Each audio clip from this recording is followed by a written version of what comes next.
The ghost species. The vast emptiness of space stretched before Admiral Zaxel Vor as he gazed through the viewport of the Confederate flagship Eternal Dawn.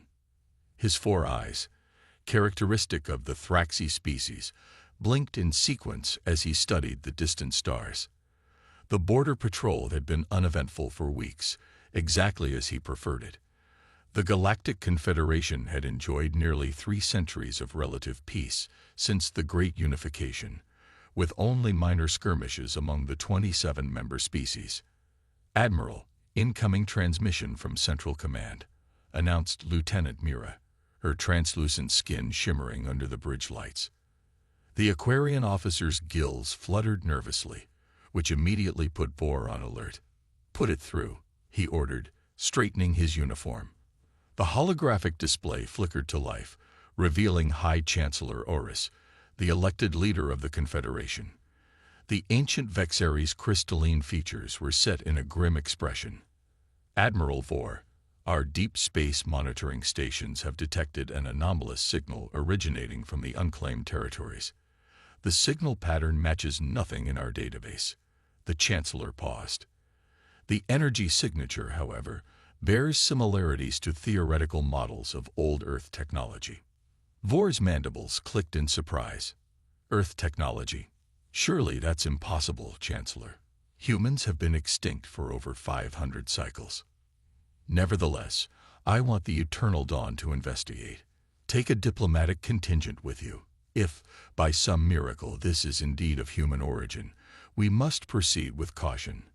After the transmission ended, Vor turned to his first officer, Commander Brax, a hulking Taurian whose metallic exoskeleton gleamed in the low light. "What do you make of this, Commander?" "Humans are bedtime stories, Admiral," Brax rumbled. "Tales to frighten young ones about the species that destroyed themselves before they could join the stars.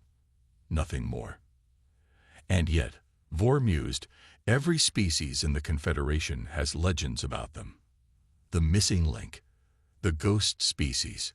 2 days later, the Eternal Dawn, accompanied by 3 support vessels, approached the source of the mysterious signal.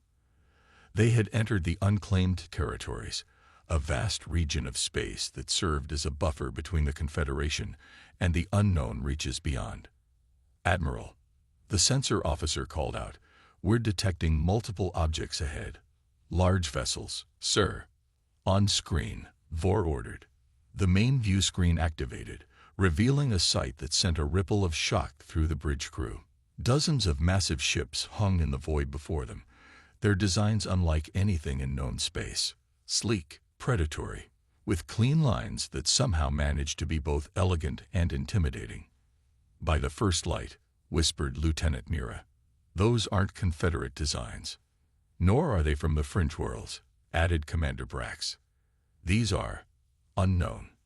"Scan them," Vor ordered, his voice steady despite the unease growing within him. "Full spectrum analysis."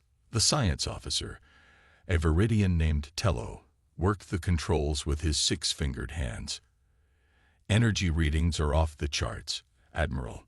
These vessels are powered by something far beyond our current technology." And there, Tello stopped abruptly, his scale-covered face paling to a light green. "What is it, officer?" Vor demanded. "They're scanning us, sir. But the precision. They're reading our quantum signatures. They can see everything. Crew complement, weapon systems, even our communications protocols." A cold silence fell over the bridge. For a species to possess such technology meant they were not just advanced, they were generations ahead of the Confederation. "Open a channel," Vor said finally. "All frequencies, universal translation matrix active." For several tense moments, there was no response. Then, without warning, every display on the bridge changed simultaneously. A single figure appeared, bipedal, with no visible exoskeleton, scales, or other features common to Confederation species. The being wore a sleek gray uniform with insignia Vor couldn't recognize.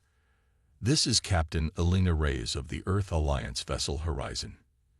You have entered protected space. Identify yourselves." The words hung in the air as the bridge crew stared in disbelief. Humans, the extinct species, the myths made flesh. Vor stepped forward. This is Admiral Zaxel Vor of the Galactic Confederation flagship Eternal Dawn. We detected your signal and came to investigate. We believe your species to be extinct. The human's expression remained impassive. Your belief was convenient for us. We have been watching the Confederation for centuries. Your borders have now reached the buffer zone we established. This meeting was inevitable. Captain Reyes, Vor said carefully, the Confederation would welcome the opportunity for peaceful dialogue with the Earth Alliance. We had no knowledge of your survival. A slight smile appeared on the human's face. Of course you didn't, Admiral. That was by design. The revelation sent shockwaves through the Confederation. Emergency sessions were called as leaders of all 27 member species gathered to discuss the implications. Humans, the legendary species that had disappeared from their homeworld before the first interstellar contacts, had not only survived but thrived in secret, developing technology that made the Confederation's most advanced systems look primitive by comparison. 3 days after the initial contact, a diplomatic summit was arranged on a neutral space station at the edge of the unclaimed territories. Admiral Vor led the Confederate delegation, accompanied by diplomats from various species. As they approached the meeting chamber, Vor noticed the stark difference between the two groups. The Confederation representatives were a kaleidoscope of forms, scaled, furred, crystalline, gaseous contained in environment suits, while the humans presented a unified appearance, though they varied in skin tone and facial features. Captain Reyes stepped forward as the designated spokesperson. The Earth Alliance appreciates this opportunity for dialogue. For 5 centuries, we have observed the development of your Confederation from a distance. If I may ask, ventured diplomatic envoy Tilara, a telepathic Mindari, why did humanity choose to remain hidden? Records indicate Earth was abandoned centuries ago. Not abandoned, Reyes corrected. Evacuated. When our scientists detected the approaching void storm, what your records call the Great Calamity, we realized Earth would be rendered uninhabitable. Rather than seek aid from emerging spacefaring civilizations, which might have led to dependency or exploitation, humanity chose a different path. We took our chances in the unknown regions, beyond what you now call the unclaimed territories. But surely contact would have been beneficial, Vor said. The Confederation was founded on principles of mutual aid and respect. Captain Reyes nodded toward a tall, silver-haired human who stepped forward with a small device. When activated, it displayed historical recordings showing early encounters between Confederation precursor species, violent conflicts, resource wars, planetary colonizations that displaced native populations. Your Confederation evolved toward peace, Reyes acknowledged. But humanity chose to observe that evolution from a safe distance. We built our own civilization, our own technologies, our own path among the stars. And now, asked Commander Brax, why reveal yourselves after all this time? Captain Reyes exchanged glances with her colleagues before answering. Because something is coming, Admiral. Something that threatens both humanity and the Confederation. We've detected disturbances in the fabric of space-time at the edges of charted space. The same patterns that preceded the void storm that forced us from Earth. You're suggesting another calamity. Vor's mandibles clicked anxiously. We're suggesting an invasion, Reyes said grimly. And if we're correct, neither humanity nor the Confederation can face it alone. As the diplomatic talks continued into the night, Vor found himself on an observation deck with Captain Reyes, watching the stars. The human fleet hung in space beyond, their advanced ships a testament to what humanity had achieved in isolation. Your vessels, Vor remarked, they're unlike anything I've seen. Necessity drove our innovation, Reyes explained. Without allies, we had to become self-sufficient. Without established trade routes, we had to maximize efficiency. Without safe harbors, we had to become stronger than any potential threat. And now you believe we face a common enemy. Reyes nodded, her expression solemn. "We've been tracking their approach for decades. We call them the Void Dominion. They exist partially outside normal spacetime. They don't conquer, they consume. They're the reason humanity has maintained such a formidable military presence despite centuries of isolation." "Why should we trust your assessment?" Vor asked. "For all we know, this could be a pretext for your own expansion. If conquest were our goal, Admiral," Reyes said quietly, "this conversation wouldn't be happening. Your scanning technology can't even penetrate our basic shields. Our weapons systems remain undetectable to your sensors. Had we wished to conquer, the Confederation would never have seen us coming." The truth of her words sent a chill through Vor's exoskeleton. He realized then what the human was actually offering. Not a plea for help, but a lifeline to the Confederation. "How long do we have?" he asked. 6 months, by our calculations, before their advance forces reach Confederate space. Vor turned to face her directly. "And what does humanity propose?" "An alliance," Reyes said simply. "We provide the technology and military expertise.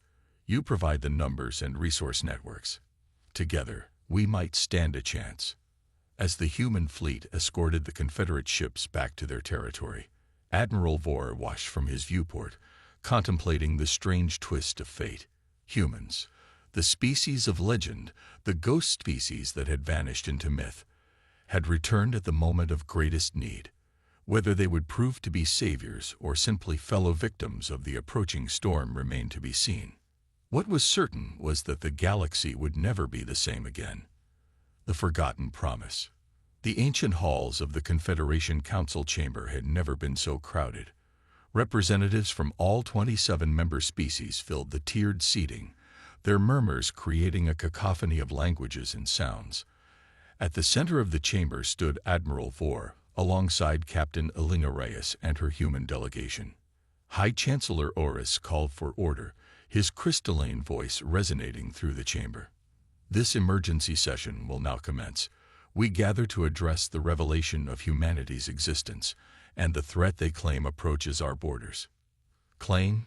challenged Reyes, her voice calm but carrying an edge. "We have shared our sensor data, our historical records, and our scientific analyses. The Void Dominion is no claim. It is a reality we have been preparing to face for generations." The Vexari Chancellor nodded slowly. "Indeed, and our own scientists have verified the anomalies you've identified. However, many on this council question why humanity chose this moment to emerge from hiding. Some suspect ulterior motives." A tall, serpentine delegate from the Cesari Consortium rose. "How convenient that these humans appear with tales of doom, offering advanced technology in exchange for our resources and cooperation. Perhaps this Void Dominion is merely a fabrication to manipulate us." Captain Reyes remained composed, but Admiral Vor noticed her jaw tighten almost imperceptibly. Before she could respond, Vor stepped forward. "Council members, I have personally witnessed the human fleet. Their technological capabilities far exceed our own. If conquest were their intention, this debate would be occurring under very different circumstances. Perhaps," conceded the Cesari delegate, "but history teaches caution when dealing with unknown species bearing gifts." A ripple of agreement passed through the chamber. Then, unexpectedly, the human delegation's oldest member, a white-haired man introduced as Admiral Hiroshi Nakamura, requested permission to address the council. "Honored representatives," he began, his voice weathered but strong, "I understand your suspicion. In your position, humanity would likely share the same concerns. But there is something you should know, something we had not planned to reveal." The chamber quieted as Nakamura activated a holographic projector. An image appeared, ancient compared to the technology they had previously demonstrated, showing primitive spacecraft and early alien contact. Before the void storm forced our evacuation from Earth, humanity had made contact with 3 spacefaring species. 2 of those species are now members of your Confederation. Gasps and murmurs spread through the chamber. The Thraxi and the Aquarians, Nakamura continued, looking toward representatives of both species. Our encounters were brief, exploratory. We were taking our first steps into the galactic community when disaster struck. Before we fled, we made a promise to return if we survived, to share what we learned, to join a united galaxy. Admiral Vor turned to the Thraxi and Aquarian representatives, whose expressions betrayed their shock. Ancient records mention mysterious visitors, but those accounts had been dismissed as pre-spaceflight mythology. We kept our distance not out of fear or distrust, Nakamura explained, but because we needed to become strong enough to fulfill that promise. We needed to ensure that when we returned, we could contribute to galactic security rather than become a burden. The revelation changed the tenor of the discussions. Ancient records were examined, confirming Nakamura's claims. What had been dismissed as legend now contained remarkable accuracies about early human technology and appearance. The debate shifted from whether to trust the humans to how best to prepare for the coming threat. 2 months later, the first joint Human Confederation military exercise commenced in the unclaimed territories. Admiral Vor found himself aboard the human flagship Horizon, observing their operations alongside Captain Reyes. Your crews operate with remarkable efficiency, he noted as they watched the integrated command center. Humans worked alongside Confederate officers, teaching them to use adapted versions of human technology. Necessity breeds competence, Admiral, Reyes replied. For centuries, we've operated knowing we had no allies to call upon, no reinforcements to expect. Every mission had to succeed on its own merits. And yet you maintained hope, Vor observed. You could have chosen isolation permanently, built your empire beyond our reach. Instead, you kept your promise to return. A sad smile crossed Reyes' face. Not all of us wanted to. There were factions within the Alliance who believed humanity should forge its own destiny, separate from other species. The debate raged for generations, but in the end, we remembered who we were before the evacuation. Explorers, dreamers, seekers of connection. Their conversation was interrupted by an emergency alert. Lieutenant Commander Jackson, Reyes' second-in-command, approached urgently. Captain, we've detected spatial distortions at the edge of the sensor range. The pattern matches void signatures. Reyes' expression hardened. They're early. How many? At least 3 scout vessels, based on the disruption patterns. They're probing our defenses, Vor realized aloud, testing our response capabilities. And they're about to get their answer, Reyes replied. Signal the fleet. Intercept Formation Alpha. This is what we've been preparing for. What followed demonstrated to Vor why humanity had survived and thrived in isolation. The human vessels moved with precision that Confederate ships could only aspire to. Their weapon systems. Directed energy weapons far more advanced than anything in the Confederation arsenal, activated with silent efficiency. The void vessels, when they finally appeared on visual sensors, defied conventional understanding. They seemed to phase in and out of normal space, their forms fluctuating between solid matter and energy states. Their hulls absorbed light rather than reflecting it, creating the impression of moving tears in the fabric of reality. By the first light, Vor whispered, "What are they?" "We call them face ships," Reyes explained as she coordinated the response. "They exist partially in our dimension, and partially in what we call void space. Conventional weapons pass through them unless timed precisely to their phase shift. The battle that ensued was unlike anything in Confederate military history. The human vessels predicted the phase shifts of the void ships with uncanny accuracy, timing their weapon discharges to coincide with the moments of vulnerability. 2 of the scout vessels were destroyed within minutes. The third attempted to retreat, opening what appeared to be a tear in space itself. "Quantum tether," Reyes ordered calmly. The Horizon fired a beam of coherent energy that somehow anchored the escaping vessel, preventing its retreat. "We need intelligence more than another destroyed ship," she explained to Vor. "This one, we capture." The boarding operation revealed the true nature of the Void Dominion. The creatures within the captured vessel weren't biological in any conventional sense. They were composed of energy patterns that manipulated matter around them, creating temporary physical forms when necessary. They communicated through electromagnetic pulses rather than sound or light. The human scientists, working alongside Confederate xenobiologists, managed to establish rudimentary communication. What they learned confirmed their worst fears. The scout vessels were merely the vanguard of a massive invasion force, drawn to the energy signatures of technologically advanced civilizations. The Void Dominion didn't conquer, it consumed, absorbing the energy of stars, planets, and living beings to fuel its expansion. 3 months later, with the full invasion force approaching, the combined human Confederation fleet assembled at the edge of Confederate space. Over 800 vessels, the largest armada ever assembled in known space, prepared to make their stand. Admiral Vore stood on the bridge of the Eternal Dawn, now retrofitted with human technology. Captain Reyes' holographic image appeared before him, her expression resolute. The defensive line is established. Admiral, all ships report ready status, and the phase synchronization technology deployed across the fleet. Your gunners will see targeting solutions when the enemy vessels phase into our dimension. The timing will be automated. They simply need to fire when indicated. Vore's mandibles clicked in acknowledgement. Captain Rice, Alina, whatever happens today, I want you to know that the Confederation recognizes the debt we owe humanity. You kept your promise after all these centuries. A rare smile crossed her face. Let's ensure there's a galaxy left to enjoy that friendship. Admiral. The void before them began to distort as the first wave of the invasion force arrived. Hundreds of face ships, varying in size from small attackers to massive dreadnoughts, tore through the fabric of space-time.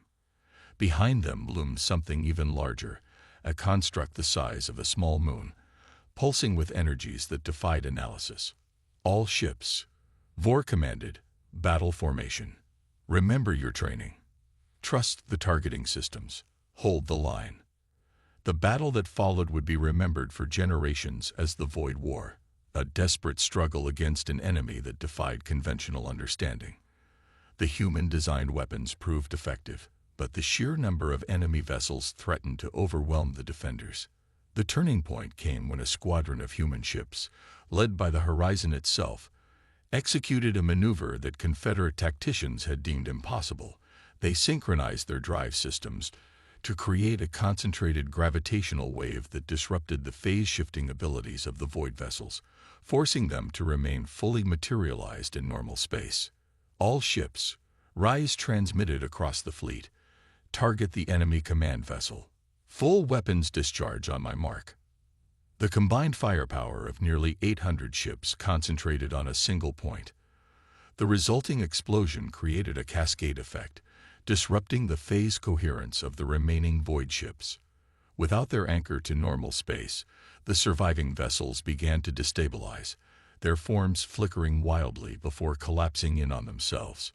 In the aftermath, as damage reports flooded in and rescue operations commenced, Admiral Vore found himself once again standing with Captain Rice, this time amid the wreckage of what had once been the frontline defensive position. We lost 63 ships, Rise reported solemnly. Another 92 heavily damaged. But the Void advance has been halted. Their remaining forces are retreating beyond sensor range.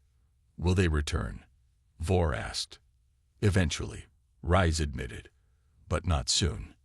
And when they do, they'll find a galaxy united against them. The following day, the High Council convened an emergency session. With the immediate threat contained, the discussion turned to the future of human Confederation relations. High Chancellor Oris addressed the assembled representatives. For centuries, we believed humans were a lost species, a missed opportunity for galactic cooperation.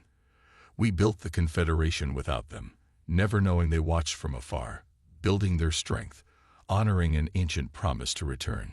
Today, I propose we formalize what has already been demonstrated in battle, a full alliance between the Galactic Confederation and the Earth Alliance. The vote was unanimous.